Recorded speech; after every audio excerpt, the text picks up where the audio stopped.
तो टोल को मिला कर के हमारा टोटल खर्चा जो है 7 रुपये के आसपास बैठता है पर किलोमीटर।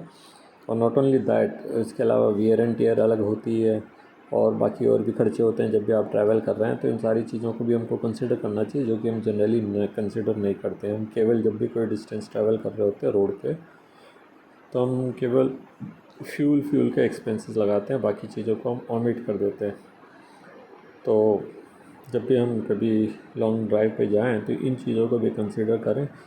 तो जहाँ तक हो सके, अगर आप या तो इस ड्राइविंग का मज़ा लेने जा रहे हो या फिर आप 3 या 4 जने जा रहे हो, तभी वो आपको जो है वो कम से कम ट्रेन जर्नी से सस्ता पड़ेगा। एनीवे, वो सब इकोनॉमी एक अलग बात है। तो मैं कह रहा था रेस्ट एरिया जो है हर 25-25 किलोमीटर पर बना रखे हैं। तो यहाँ पे ये देखिए, ये रेस्ट एरिया आया है। ये रेस्ट एरिया अभी पूरी तरह से डेवलप नहीं हुआ। इन्होंने ऐसे हर 25 किलोमीटर में रेस्ट एरिया का बना तो दिया है, लेकिन वो रेस्ट एरिया वहाँ पे पूरी तरह से डेवलप नहीं हुए हैं। फ्यूल पंप भी जनरली चालू नहीं हुए हैं। तो आप जब इस रोड पे आएँ तो अपने लिए सफिशिएंट फ्यूल लेके निकलें, दिल्ली से या फरीदाबाद से, जहाँ से भी आप इस हाईवे पे आ रहे हैं।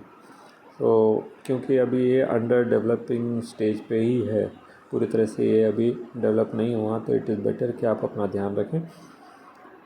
ब्रिज वगैरह काफ़ी अच्छे बने हैं, रोड काफ़ी अच्छा बना है, नो डाउट। और ट्रैफिक अभी नहीं है, तो आप अभी तो पूरा मज़ा ले सकते हैं। लेकिन एक बात का ध्यान रखिए कि हर 10 किलोमीटर के अंदर इन्होंने कैमरास लगा रखे हैं।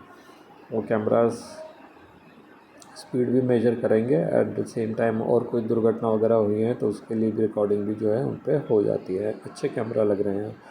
तो यहाँ देख सकते हैं, ये हर थोड़ी थोड़ी दूर में आपको राइट हैंड साइड में कैमरा दिखेगा। मैं अब जब कोई कैमरा आता है तो मैं आपको बताता हूँ।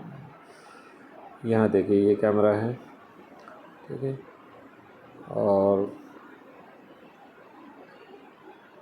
ये ओवरटेकिंग लेन है जिसमें हमने लिया और अब हम ओवरटेक करके वापस अपने लेन पे चले जाएंगे। तो ये है सही तरीका ड्राइविंग का।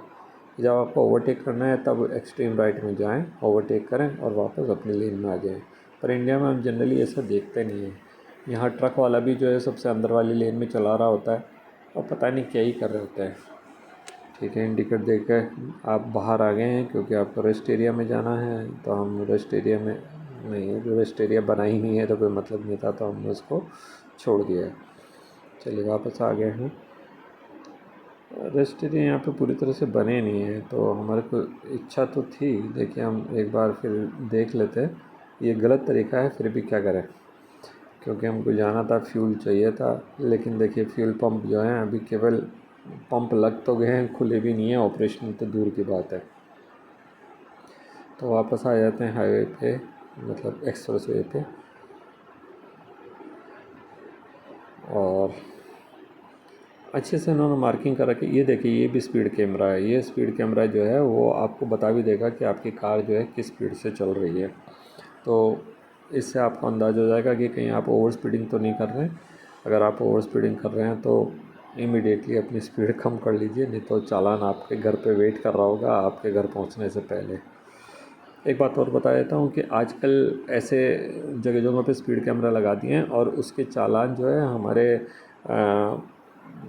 मोबाइल पर आ जाता है। तो आपको एम परिवहन को डाउनलोड कर लेना है। एम परिवहन में जो है ऐप है ये, और उसमें रजिस्टर कर लीजिए। तो उसमें आपको दिख जाएगा कोई चालान है तो नहीं।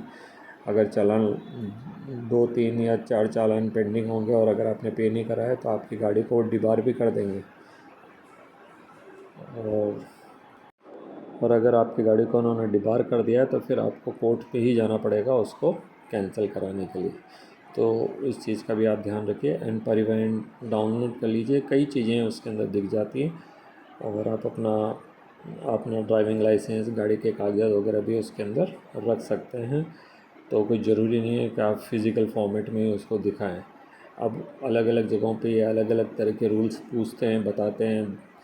तो अपना लेकर के चलें फ़िज़िकल डॉक्यूमेंट्स वगैरह, लेकिन जहाँ तक हो सके यही दिखा करके अपना काम करें। क्योंकि अगर आपने उनको लाइसेंस दिया किसी पुलिस वाले को और उसने लेकर रख लिया तो फिर तो आपको मजबूर होकर के वहीं रुकना पड़ेगा कोर्ट में जा कर के अपना लाइसेंस छुड़ाने के लिए।